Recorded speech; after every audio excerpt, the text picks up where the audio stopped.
This really is a crazy meeting. Now Urahara is here. Talk about coming together of these destined figures. Alright, hello everyone, welcome back to another Bleach Monday live reaction. Unfortunately, the final Bleach Monday for this first season of the 1000-Year Blood War arc anime. I can't believe we are here already, but thankfully this isn't our last live reaction of the season, as there is still one more to come. Now, as you might notice, things do look a little different this week. I'm not in my usual live reaction location. I'm spending Christmas with my family, and I didn't know how things were going to shake out, but I really wanted to get something out for you guys regardless, as it is the finale of the season. It's a pretty big deal for us, and I'm also just really excited to see how things turn out, really excited to see how they depict the events of these upcoming chapters, and where they decide to end things off. I'm really excited for what's to come. Before we get into any of that though, I hope all of you had a fantastic Christmas. I really hope you had a great time. I know I did, and I saw in the comments of my community post that loads of you got awesome Bleach related gifts, so that's really fantastic to see. And yeah, I just hope you all had a wonderful time. Now, last week, if you recall, I was wondering how best to actually go about my coverage of this season 1 finale, as supposedly it was going to be a combination of episodes 12 and 13 to make an hour-long special. The majority of the comments in those videos, however, wanted me to split my live reactions and my reviews into two separate ones, both for episode 12 and 13. I was also thinking of doing that anyway, mostly for my own sanity, but also because I didn't know how busy and preoccupied I would be during this festive holiday period, but also it seems my job has been made easier for me. The decision has already been made for me, because at least at the time of recording on Disney Plus, only episode 12 is actually available. So that's how we're going to do things. This is the live reaction for episode 12, or part 1 of the finale. Episode 13, or part 2, will come later, followed by separate in-depth reviews for both 12 and 13 as well, before finally, at some indeterminate point in the future, I'm going to do a full Season 1 review as well, taking a comprehensive look back at the 1000-Year Blood War arc so far. But enough chit-chat, let's dive into this live reaction. Let's dive into episode 12 of the 1000-Year Blood War, titled Everything But the Rain June Truth. Of course, this should be the finale to the Everything But the Rain flashback, featuring the story of Ichigo's parents. Last week's episode was really fantastic, but they had to cram an awful lot in, and I'm expecting to see something akin to that here as well. But regardless, I'm very excited. As always, we'll be watching this episode from the perspective of someone who has read the entirety of the 1000-Year Blood War arc, so potentially there will be spoilers for the entire arc to follow, just throwing this warning up there regardless. But other than that, let's get straight into this thing. Make sure to hit subscribe if you haven't done already. And here we go, episode 12 of the 1000-Year Blood War. Really hoping it's good. It's the finale. I'm expecting big things here. But yeah, here we go. Okay, so we are starting immediately with the second half of 533. That makes total sense. It's really awesome seeing this group of captains, which of course is the closest looking group to the one we get at the start of Bleach in the Soul Society arc. Why, though, does Komamura look like that? That's really weird. That's a pretty glaring mistake. Komamura, I mean, I didn't even know if he was a captain this close to the beginning of the story, 20 years out, but he should at least be wearing his bucket helmet. But not only is he not wearing that, he's also wearing his time skip outfit, so that's kind of weird. That's a mistake. Other than that, though, this is really awesome. I think this is the first time in the 1000-Year Blood War arc anime so far that we've seen a captain's meeting in normal daylight lighting, and it looks really, really pretty, as expected. Also, of course, really awesome seeing characters like Gin and Aizen among the captaincy again. It's weird to think how many of the characters in that scene are now actually dead. Quite a few. But yeah, of course, Isshin is now off the hook. So far, I know we're only like a scene in, but the episode does look very good. I do wonder if maybe they will have hopefully made the finale look absolutely amazing. I think it's very accurate to the original chapters so far. Just basically, Isshin and Masaki can't get each other out of their thoughts. I do think that Everything But the Rain is really well done. I think maybe as far as flashback arcs go, I maybe prefer Turn Back the Pendulum, just because I think the actual material it's covering is perhaps more interesting, the whole holification aspect and all that sort of thing. But this is also really good stuff as well, like really good stuff. I mean, Kubo tends to shine really well when it comes to these condensed, almost self-contained storylines. Ooh, that's cool. That's called the creeping infection of the Hollow Reiatsu. That's neat. That's awesome. It's like this really sinister, rippling water effect. I like that.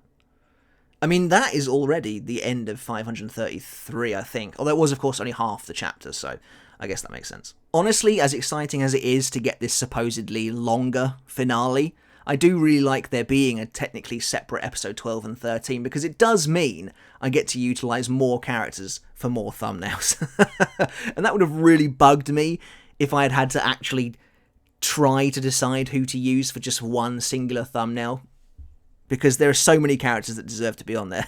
And I know that's a really kind of nerdy thing to worry about, but there you go. It's kind of weird seeing Ryuken smiling.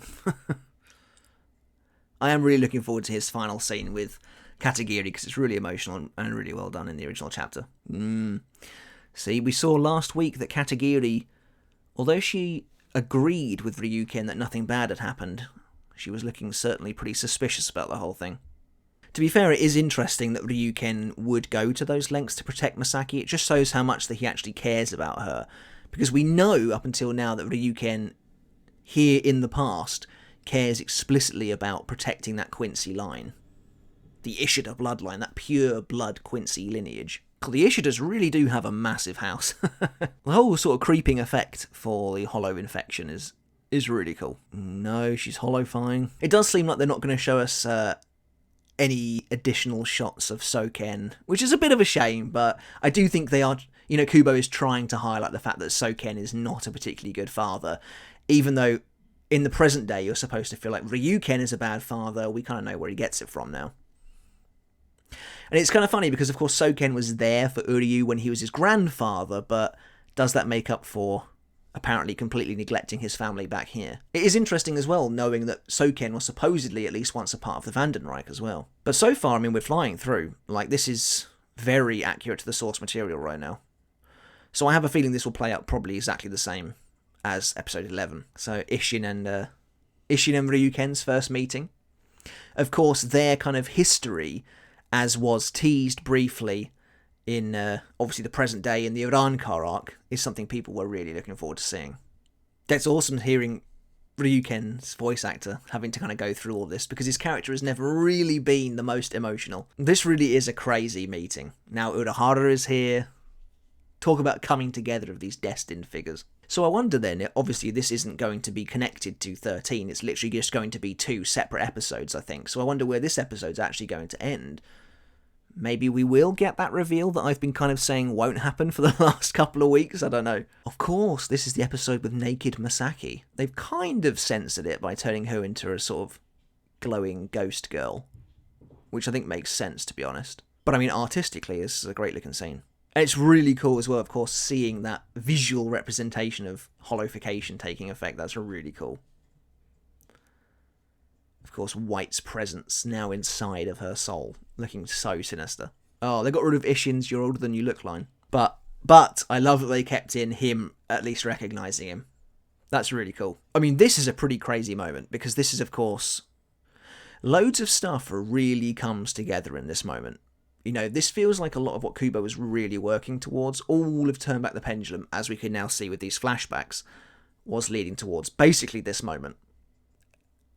And that's why Turn Back the Pendulum and Everything But the Rain are so highly regarded, I think, because they work so well together within the confines of Bleach lore. Yeah, see, the way Kisuke's wording it there, saying these souls eventually self-destruct against their will, makes me think that is what happened to White's core. That was his soul, I guess, but like forcibly on the outside of his body because he was some kind of abomination. And it blew up, I guess, because he no longer could keep it in check because his body had been so severely damaged. That's what I'm assuming. This soundtrack is... Oh, man. What is this? This is so nostalgic, though. It's really taking me back. Obviously, it's a slight remix. Yeah, it is. Oh, man. I don't remember what it's called. Oh, it's so good, though. This was a really interesting chapter when it first came out, not just because of the subject matter, not just because of what was actually going on, but because it was quite unusual for Bleach, in that it was extremely exposition heavy. There was a lot of dialogue in one place, just a lot of dialogue being thrown at the reader, which is quite unusual for the series. But at times like this, it's absolutely necessary. You know, this is a huge plot development. Not only is it a huge plot development, it's the entire basis behind Isshin's character in the present day. It's always fascinating the way characters like Kisuke Urahara say things like that so flippantly. This is a Gigai that was created from the soul of a human. Is that unethical? Is there weirdness behind that these characters are like, that's very dubious? Or do they just go along with it? Of course, we don't know the nature of the transformation of that soul into a Gigai, or how it was used, but considering Kisuke Urahara is one of these big picture characters who doesn't really care about the ethics of a situation, the right and wrong of a situation, as long as the status quo is okay, a part of me thinks it probably wasn't the most ethically created invention. It's cool that the soundtrack is at least kind of sinister. You know, they're not playing off this moment. They're actually showing you that it's carrying quite a lot of weight. You know, there's a lot of gravity to a decision like this. Again, I feel like that moment was played up for comedy a lot more in the original chapter. But of course, here we have that second half of Ichigo, essentially. It was Masaki in the last episode, and now those same words effectively are echoing from Isshin himself. Ryuken knows it. The two of them are meant to be together. And of course, eventually, we get Ichigo, who is the almost truest embodiment of the two of them together. There's a really weird visual effect in here. That is awesome. I really, really like that Isshin's Getsuga Tensho is like a sort of fiery-based attack. A flaming Getsuga Tensho, almost. That's really cool. Considering his sword was not in Shikai there, though, I think, that does sort of go against how it appears in Karakura Town, when he battles Aizen. But I guess it doesn't really matter. It's probably, maybe you could say it doesn't go against it. Oh, they totally cut out the... they totally removed the conversation they have after he saves her from White. I feel like some people are not going to like that again, but I don't feel like it's that big of a deal. Basically, they removed all of the sort of serious nudity from Masaki's scenes. Yeah, so here we go. This is a great scene. Again, great soundtracks being used. So good. It's not Will of the Heart? That might not be right. I don't remember what it's called. But it is from the original anime, and that's extremely nostalgic. This is, of course, the defining moment for Katagiri as a character. It is cool that we get to see her at all, to be honest, you know. Because she's not really an important character, but she is important for humanizing Ryuken and the Ishida family in general. Also, Kubo had a real thing in the first part of the Thousand Year Blood War arc for having characters only really crying out of one eye. Happened with Zaraki in the battle against Unohana, and it happened here as well. Yeah, see, that's just a great scene. Really great scene, and it totally kind of encapsulates, I guess, that rain motif that works so well. So, I mean, for all intents and purposes, this is basically everything but the rain done.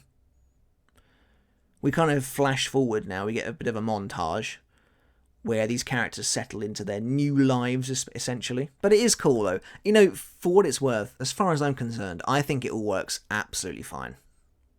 In terms of the lore, in terms of how it works for the story. Absolutely fine. I actually was very satisfied with this storyline, with how it all played out, with the answers it gave us. Yeah, I thought it was great. I feel like this is all new. This scene of them eating lunch together. Pretty sure that's all new, I think. Obviously, we'll be able to go a little more in-depth in our review, but I know the idea is that they're supposed to be sort of destined to end up together, but it would have been kind of awkward if their relationship sort of fizzled out after a few months and they just ended up not together. See, now that's interesting. That shot of Masaki holding her hand out to Isshin like that, is that supposed to be reflective of her and Ichigo on the riverbank? Not sure. So that's basically it for everything but the rain. I think on the whole it was handled really well. They did have to remove some parts, but they kept in the most vital parts, and I think they did it justice. There is, of course, one last revelation to come, however. Yeah, so basically the moment White took over Ichigo's body in his battle against Byakuya is the moment Isshin got his powers back. Because that was suddenly the moment where the hollow that he had been suppressing for so long finally broke free, and that tether that Urahara created here in Everything But the Rain was finally broken. Is that the end? That is the end. Ooh, interesting. I think there's got to be another scene. The only reason I think there's another... I think that's a good ending. I think that is a good ending, but I think there's another scene because I don't think they've got enough. because next week, I feel like next week is definitely going to end with 542/543, so let's just move to the end there. Okay, so I think we've got, yeah, so now we're at the start of, I think, I want to say 537, which is about right. It's cool getting another viewpoint of this battle against Grand Fisher. That's awesome. This is really cool. You know what? This is exactly what I wanted from the original chapter, actually, which we didn't really get. We kind of did, but not like this. Oh no, look at that. Her blute disappears. Talk about bad timing. That's cool. I mean, that shot's straight from the original chapter, but it looks very kind of evil. Oh, look at that. That's supposed to be Ryuken finding Uryu, finding the book that he left behind under the bridge, I think. Interesting. Look at that image of them using Auschweilen. Interesting. All of the Quincy in that picture are turned to bone. These new little the little images they're creating are really good. They add a lot to how terrifying Yhwach actually is. Yeah. So, of course, we have our emotional crux for both the Kurosaki family and the Ishida family, how they come together.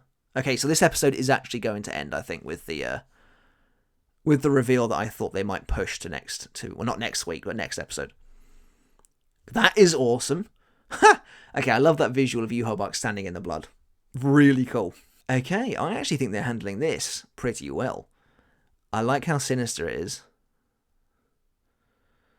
Honestly, I always thought for a villain who did kind of come out of nowhere, Kubo did a decent job of integrating Yhwach into the lore of Bleach. And I think this is doing a great job as well, showing us how... That's awesome. Awesome shot of Ichigo. Yeah, that's cool stuff. Pretty happy with that.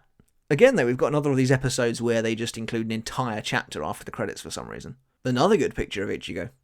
Oh, okay. The fact they've ended it there makes me think I might actually be right after all. I love this. The blade is me. There you go, episode 13, which of course, presumably is coming up pretty soon. I think I might be right, though, about them removing a certain reveal and just doing a 2-in-1 reveal instead. Makes a lot of sense to me. But that's it for episode 12, for the first part of our season 1 finale. Very interesting. Yeah, I thought it was pretty great. I thought that, they ended Everything But the Rain really well. Yes, they still had to kind of fly through it to some degree, but on the whole, I think they did a pretty great job. Yeah, I'm actually really, really happy with that. Let me know in the comments below what you guys thought of episode 12, Everything But the Rain, June Truth, the closing of the story of Isshin and Masaki. Do you think they did it justice? What did you think of that story on the whole? Obviously, I'm going to process it a little bit more. I'll watch episode 13 and try and get back to you with a live reaction to that as soon as I can. Not entirely sure when that will be. Everything is kind of up in the air at the moment, but I'm trying to get stuff to you as best I can. But yeah, that's pretty much it for this live reaction. I did really like that. I thought they handled the Yhwach stuff at the end really well. Great revelations on the whole. All the voice actors totally nailed it. Very, very weird error with Komamura at the start, but other than that, pretty great all round. But that's it for the video, guys. I really hope you enjoyed it. Let me know in the comments below what your favourite moment was, what you thought of episode 12. I will see you next time, not for a review, but for another live reaction, this time for episode 13, the very actual final episode of our first season of the 1,000-Year Blood War. Alright guys, make sure to hit subscribe if you haven't done already. Again, I hope you had a fantastic Christmas, I hope you had a wonderful and safe time, and until next time, I'll catch you later. I'll see you then.